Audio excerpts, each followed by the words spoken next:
Trying out this bacon jerky from Wicked Cuts. It's called Old Fashioned Maple. To be honest, the maple bacon is not what I would sign up for, but everybody I know says that it's worth trying out. I'm missing out by not having the maple bacon experience.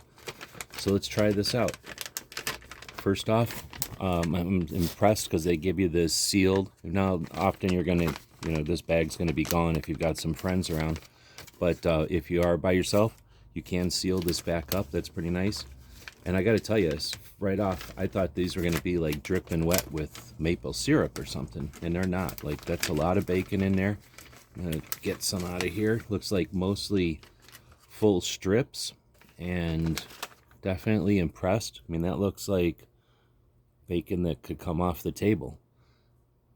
This isn't your overcooked leathery jerky that you'd expect, or that I've experienced in the past.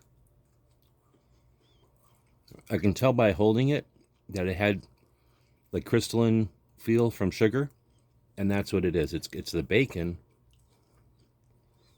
but it's almost candied.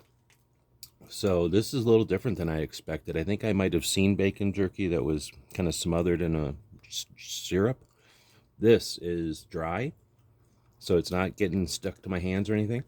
It definitely has the maple and brown sugar flavor, but of course it's bacon. Oh man, very good. Like I say, I'm not normally a bacon and maple sugar or maple syrup person, but I can definitely understand why people are going to enjoy this one.